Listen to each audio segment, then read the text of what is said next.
So guys आज हम जा रहे हैं अभी सोनाक्षी के घर पे। ठीक है।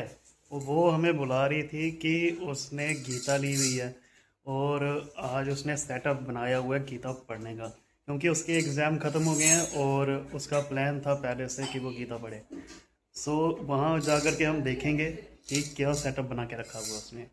सो गाइस मेरे साथ सुरभि भी चल रही है और हम दोनों सोनाक्षी के घर जा रहे हैं गीता देखने के लिए। ये चाची से मिलने जा रही है और मैं सोनाक्षी के पास जा रहा हूँ। चलिए देखते हैं कहाँ पे है। पूजा रूम में थोड़ी रखते हैं, बेड में रखते हैं। नहीं हाँ, नहीं बेड में रखते हैं, बेड पे पढ़ते हैं उसको। नहीं पढ़ते हैं उसको, ऐसे पढ़ते हैं। उसको चौकी पे रखा है तो ये देखिए लाल गाइस, कपड़े से ढक के। ये इसने गीता का सेटअप बनाया हुआ है यहाँ पर। सेटअप तो ये देखिए, ये है गीता बनाई हुई। तो ये है गीता सोनाक्षी की, जो सोनाक्षी पढ़ेगी। तो बताइए सोनाक्षी कैसे पढ़ोगे। इसको कैसे पढ़, और अभी मैंने शुरू नहीं किया है, ये मैंने अभी शाम को लाई है। ठीक है। ओके। तो मैंने सुना था कि इसको चौकी में ऐसे करके रखते हैं, इसके ऊपर लाल कपड़ा ढक के। मैंने पूरी इन्वेस्टिगेशन की है कि कैसे किया जाता है। ठीक है, क्योंकि हमारी रिलीजियस बुक है, इसको अच्छे से रखना चाहिए। मेरा मानना ये है, ये नहीं कोई भी हो, सबको अच्छे से रखना चाहिए। ठीक है। तो मैंने सुना है, जो मैंने सुना है, ठीक है, वो ये है कि एक अध्याय पूरा पढ़ना होता है और वो रोज हम सुबह अच्छे से नहा धो के जब पूजा करेंगे उस टाइम हम गीता का एक अध्याय पढ़ेंगे। एक गाइस जब मैंने गीता पढ़ी थी ना, तो अच्छी बात है कि मेरे को कोई सुनाने वाला नहीं था, मेरे को कोई बताने वाला नहीं था कि गीता कैसे रखी जाती है, कैसे पढ़ी जाती है। ठीक है। बिल्कुल ठीक आ रही है। तो किसी की सेंटिमेंट हर्ट नहीं होनी चाहिए, मैं किसी की सेंटिमेंट हर्ट नहीं करना चाहता। ये आपकी अपनी अपनी श्रद्धा है, जो आप चाहते हो, जो आप करते हो। मैंने गीता जो पढ़ी है ना, मैंने कभी भी मंदिर में नहीं पढ़ी, मैंने कभी पूजा रूम में नहीं पढ़ी। मैंने घर के किसी भी कोने में बैठ जाऊंगा, वहीं पे पढ़ना शुरू कर दूंगा। और गीता जब मैं ऐसे पढ़ता था ना, ये काफ़ी मेरे दिल के क्लोज है। तो मेरा ये नहीं होता था कि मैं वहां पर फिक्स टाइम और फिक्स जगह पर पढ़ूंगा। मेरा होता था कि जैसे अगर मैंने कोई एक पॉइंट पढ़ लिया, ठीक है, तो उसको मैंने बंद कर दिया। अब मेरे दिमाग में सारा दिन ये चलेगा कि कृष्ण ने ये बात बोली क्यों। ठीक है। ये बोली, अच्छा ऐसे बोला होगा कृष्ण ने, फिर मैं सेकंड पॉइंट पढ़ने पड़ जाऊंगा। अगर मैं रात को खाना खा भी गया ना, तो भी मैं गीता को टच कर लेता हुआ, खोलते ही गीता को क्या लिखा हुआ है आगे। तो मेरा ना इंटरेस्टिंग वे में मैंने गीता पढ़ी है। ये नहीं बोला कि मेरे को एक दिन में एक अध्याय होना चाहिए और वही मैं पढ़ूंगा, एक फिक्स टाइम में पढ़ूंगा। मतलब समझ जितनी आए उतनी। हाँ, मेरा मैंने काफी इंटरेस्टिंग वे में पढ़ी है, मेरे को काफी अच्छा लगा था। तो अब सोनाक्षी की बारी है, और मैं सोनाक्षी को ये राय देता हूँ कि जरूरी नहीं है कि तुम एक अध्याय पढ़ो। ठीक है, तुम यहाँ पर अपनी श्रद्धा के साथ दिया जला करके, और मैंने तो सुना है तभी तो कर हाँ, रही हूँ। लेकिन ये जरूरी नहीं है कि तुम एक अध्याय पढ़ो, तुम एक पॉइंट पढ़ो कि ये कृष्ण ने जो पॉइंट बोला ये क्यों बोला, उसको समझो। तो उसको समझो। अगर तो ये समझ चीजें आएगी तो गीता अपने आप बोलती है, गीता समझ आती है फिर। अप्लाई करो फिर हाँ, अपनी लाइफ अप्लाई में। करो। और ये गीता प्रेस की गीता है, मैं सोनाक्षी को यही कह रहा था कि गीता प्रेस की लेना। अच्छा, ये अच्छी होती है। ये ठीक है, अच्छी है। इसमें क्या है कि आपका जो है ना कंटेंट जो इसमें है, वो बिल्कुल हिंदी में लिखा हुआ है। मतलब हाँ, इजी वे हाँ, में। इजी वे में लिखा हुआ है और ये आपको समझ भी आएगा, मज़ेदार आएगा फिर। तो मैं जैसे पढ़ता हूँ, जैसे ये दूसरा अध्याय पढ़ा है, तो हे अर्जुन, तुमको इस विषम स्थलों में ये अज्ञान किस हेतु प्राप्त हुआ। तो अब मैं ये नहीं हूँ कि आगे पढ़ लूंगा। अगर मैं होता ना, मैं ऐसे मैं सोचता कि ये अर्जुन के लिए विषम स्थल क्या रहे होंगे, कौन से विषम स्थल की बात की जा रही है। मेरा हो गया बस, गीता खत्म। अब मैं ये सोचता रहूंगा कि कौन से विषम स्थल, क्या बोला होगा अर्जुन ने, क्यों ऐसा कृष्ण ने बोला होगा। तो इस तरह से अगर आप गीता पढ़ोगे तो काफी इंटरेस्टिंग होती है भाई, समझ आएगी समझ आती है। ठीक है, क्वेश्चनिंग करके ना। क्वेश्चनिंग करके। वाह। तो और सोनाक्षी कुछ बोलना चाहे। अभी मैं कुछ नहीं बोलना चाहूंगी, पढ़ के बताऊंगी मुझे कैसा लगा बस। ठीक है, तो आप सोनाक्षी बताना इसको पढ़ के हाँ। कैसा कैसा आपको लगा। तो अब हम चलते हैं आगे। ये हमारी चाची हैं और सुरभि बैठी हुई है साथ में। चाची और सुरभि, सुरभि चाची से मिलने आई थी आज। और ये हमारी बहन जलेबी खा रही है। जहाँ खाना हो वहाँ पे सोनाक्षी होती है। हाँ, आज बैसाखी है ना इसलिए। ओ, और ये बातें कर रहे हैं बस, ये दोनों बस बातें कर रहे हैं। गप्पे लगा रहे हैं। हम्म, मैंने गीता के आगे आज पहले स्टोरी पढ़ी, मैंने अभी अध्याय नहीं पढ़े हैं। तो उसमें ये था कि लक्ष्मी माता विष्णु जी को बोल रही ऐसे क्यों रहते हो, मतलब कि आंखें बंद करके लेटे क्यों रहते हो, नॉर्मल वर्ड्स में बोल रही हूँ, ठीक है। तो उन्होंने बताया था कि मतलब जो पुरुष होते हैं, ठीक है, जो वेदों का ज्ञान रखते हैं, बस ऐसे सब कुछ, जो ज्ञानी होते हैं वो खुद को जानते हैं, ऐसा कुछ उन्होंने कहने की कोशिश की थी, जैसे मेरे को लगा। और उसमें फिर एक एग्जांपल भी दी थी, किसी की एग्जांपल दी थी कि मुक्ति, मतलब जो गीता पढ़ते हैं उनको मुक्ति होती है, ऐसा सब कुछ। अभी मैंने फिलहाल यही पढ़ा। ओके, क्या था? वही मुझे समझ नहीं आई। वो संस्कृत में श्लोक लिखे हुए थे। ये था अर्जुन का नाम लिख के उसके नीचे श्लोक था। मतलब नॉर्मल हिंदी वर्ड्स में ट्रांसलेट नहीं किया है। अध्याय से शुरू नहीं किया अभी तूने? पहली वाली स्टोरी स्टोरी थी उसकी, स्टार्टिंग में स्टोरी थी, मैंने वही पढ़ी। अच्छा, कोई नहीं, फिर आप क्योंकि वहां ये बताया था, मतलब उधर यही थी स्टोरी में कि गीता पढ़ने से क्या होता है, ये बताया था कि मुक्ति मिलती है, ये सब चीजों से कुछ ऐसा होता है। बढ़िया। रामायण गीता जब तक आप 3-4 बार नहीं पढ़ोगे ना, तब तक समझ नहीं आएगी। तब तक समझ नहीं आएगी। ये रिकॉर्ड किया मैं? मम्मी क्या बोला आपने, फिर से बोलना। गीता और रामायण कोई भी जो गार्थिक ग्रंथ होते हैं, मैं अब नहीं बोल सकती थे। मम्मी शर्माई कि जो भी ग्रंथ होते हैं ना, वो फर्स्ट टाइम आपको समझ नहीं आते हैं, उसको 2-3 बार पढ़ना पड़ता है।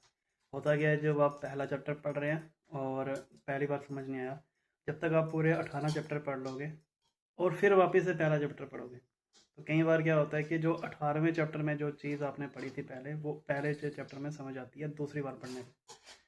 बार बार पढ़ेंगे वो, 3-4 बार पढ़ो। मैंने ये सुना था 18 बार पढ़ने के बाद समझ आती है। 18 बार पढ़ने के बाद समझ आती है। हाँ। आपने नोट किया? अगर आपका वो इसका उत्तर पता हो तो बताना। मैंने सुना हुआ है, लेकिन मेरे को उत्तर जो पता है मैं वो नहीं बताऊंगा, लेकिन आपको जो उत्तर मालूम है वो बताना है, ठीक है। महाभारत के चैप्टर कितने हैं? 18। गीता के दिन कितने हैं? 18। मतलब कि गीता के चैप्टर 18। और इसमें कॉम्बिनेशन क्या है? युद्ध के दिन भी 18 ही हैं। तो एक जो अध्याय है वो एक दिन के लिए दिया है। लेकिन जो गीता हुई थी वो 1 डे में ही हो गई थी। हाँ, 1 डे में ही कृष्ण ने पूरी सुना दी थी। 18 दिन फिर क्यों है? फिर 18 दिन क्यों है ना?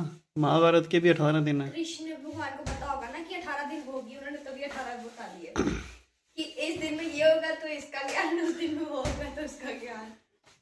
माँ, युद्ध कितने दिन हुआ था? 18 दिन। 18 दिन। और गीता के चैप्टर भी 18। हाँ, क्यों ऐसा?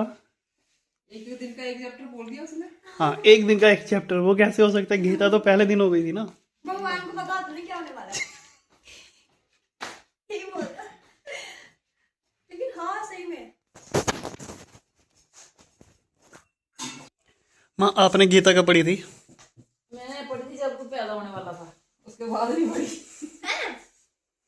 तब मैंने बहुत बार पढ़ी थी गीता। 9 महीने गीता पढ़ती रही, तभी इसको इतना ज्ञान है गीता का। पेट में पढ़ी थी मम्मी। हाँ, जैसे अभी बनने ने वो पढ़ा था ना, चक्कर में जाने के लिए। चक्रव्यूह बोला था। हाँ, चक्रव्यूह। वो सो गई। तो गीता पढ़ना ध्यान से, कोई अच्छी चीज़ अगर पता चले तो वो तुमने शेयर करनी है, ठीक है? हाँ, करनी। ठीक है। जैसे ताई ने भी बताया, ठीक है, कि उन्होंने गीता कब पढ़ी थी, आपने कब पढ़ी थी? मैंने ट्रांसप्लांट के बाद, पकड़, मैंने अच्छी बैकग्राउंड आ रही है, ये भी आ रहा है। मैंने पढ़ी थी ट्रांसप्लांट के बाद। उससे पहले मैंने गीता सुनी हुई है। महाभारत में जब मैं 9th क्लास में था तो मैंने पहली बार महाभारत में सुनी थी, और फिर मन था काफ़ी पढ़ने का। पहली बार जब मैंने पढ़ी थी वो ट्रांसप्लांट के बाद पढ़ी थी, और वो मैंने पूरे घर में फैल के पढ़ी है, लेट पढ़ी। हाँ, जैसे मैंने कल बताया था। हाँ, हाँ, लेकिन फिर मैंने उसके बाद सोचा था कि गीता हम कैसे भी पढ़ सकते हैं, मतलब हमें समझनी चाहिए, हमें ये नहीं देखना चाहिए कि हम कहाँ पढ़ रहे हैं, क्योंकि अगर हम ये देखेंगे ना, जैसे मैंने आपको कल बताया था कि मैंने यहाँ पे ऐसे रखी है गीता, ऐसे रखूंगी, एक अध्याय पढ़ूंगी, तो ये लिमिट में आ गई, तो फिर जब हम लिमिट्स में होते तब ज्ञान नहीं आएगा हमारे पास। यही मैं तुम्हें बताने की कोशिश कर रहा था कि जब तुम कोई चीज लिमिट के अनुसार करते हो ना, तुम्हारे अंदर ज्ञान नहीं आता है। तुम अगर क्वेश्चनिंग करके इंटरेस्ट के साथ कोई चीज पढ़ते हो, तुम्हारे अंदर ज्ञान आता है, तुम उस चीज को समझने की कोशिश करते हो कि कृष्ण ने कहा गया था। वरना हम ऐसे यही देखते रहेंगे कि ऐसे करना है, ऐसे सभी करना यही है। कर रहे हैं, सभी रटे हुए तोते बने हुए हैं। एक चैप्टर पढ़ते दिन का, अगर कोई चीज पूछ लो नहीं बता पाएंगे। जैसे गीता में एक काफी अच्छी चीज है, वो मैं अभी सोच रहा था कि मैं क्या बताऊं, तो मेरे को अभी थोड़ी थोड़ी आधी अधूरी आ रही है। तो वो शायद चैप्टर 6 था, और श्लोक मेरे को याद नहीं है, पता नहीं सेकंड था या फोर्थ था या फिफ्थ था, श्लोक में याद नहीं, 6 चैप्टर का। वहाँ पर मैंने ये वाली गीता अभी पढ़ी थी, ये वाली भारत प्रेस की, लेकिन मैंने एक और पढ़ी थी, उसमें संस्कृत में था, श्लोक था और नीचे एग्जाम्पल भी लिखी हुई थी। तो एग्जाम्पल मेरे को थोड़ी थोड़ी याद आ रही है, वो ये आ रही है कि अगर मान लो कि तुम जंगल में खड़े हो, ठीक है, और जंगल में कहीं पे आग लगी हुई है, आग उठ रही है, तुम्हें कैसे पता कि जंगल में कहीं आग लगी है? धुएं के कारण। हाँ। ठीक है, कहीं दूर खड़े हो तुम जंगल में, तुमने धुआं देखा और आग लगी हुई है, तुमने ऐसा मान लिया, तुम्हें नहीं पता कि आग है उसमें। शायद मैंने उल्टा बता दिया, नहीं नहीं, फिर से बताते हैं, ठीक है, फिर से बताते हैं, चलो, क्योंकि मेरे को स्टोरी भूल गई हुई है थोड़ी, काफी देर पहले पढ़ी थी ना। तो क्या है कि मतलब पूरे जंगल में आग लगी हुई है, जंगल काला हो गया, ठीक है, पूरे में जंगल में धुआं धुआं हो गया, काला हो गया। अब तुम कहोगे कि जंगल की पहचान है वो काला जंगल है, ठीक है, असल में वो काला जंगल है क्योंकि धुएं के कारण। लेकिन अगर तुम जंगल के बीच में जाओगे, तुम्हें पता चलेगा कि जंगल की पहचान धुआं नहीं है, जंगल की पहचान आग है, रोशनी है। वैसे हमारे जीवन के अंदर होता है, हमारे जीवन भी जो है ना, बाहर से जो हमारा धुआं दिख रहा है, हम उसे अपनी पहचान बना देते हैं, हमारे अहंकार को अपनी पहचान बना देते हैं कि मान लो मैं यहाँ का वासी हूँ, मैं भारत का वासी हूँ और मेरी भारत की पहचान बन गई। जब हम अपने भीतर जाते हैं, देखते हैं स्वयं को, तो हम कहते हैं कि नहीं, हमारी पहचान बहुत बड़ी है, हमारे भीतर जो आग लगी हुई है वो है ब्रह्म की ज्ञान है, हमारी पहचान ब्रह्म है, ठीक है, हम भगवान के अंश हैं, कहने का मतलब ये होता है। तो फिर हमें पता चलता है कि नहीं, जंगल जो है वो धुआं धुआं नहीं है, जब तुम बीच में जाओगे तुम्हें आग दिखेगी और हमारी पहचान, हमें असली हमारी जो पहचान है वो पता चलेगी। तो कहानी मेरे को थोड़ी थोड़ी भूल गई हुई है, तो जो मैंने बताने की कोशिश की, अब जितना मेरे को याद आया उतना मैंने बताया आपको। ऐसे बहुत सारी चीज़ें पता चलती हैं अगर तुम दिमाग लगाओगे ना खुद का, कि ये कृष्ण ने क्यों कहा था, तुम्हारा खुद भी दिमाग चलता रहेगा और फिर मजा आता है। हाँ, क्वेश्चनिंग होनी चाहिए, क्यों। हाँ, ठीक है, मेरे को कुछ स्टोरी याद आई, मैं बताऊंगा, फिर शेयर करूंगा। अब देखते हैं नेक्स्ट वीडियो में, देखते हैं सोनाक्षी कुछ बता पाएगी। हाँ, बाय।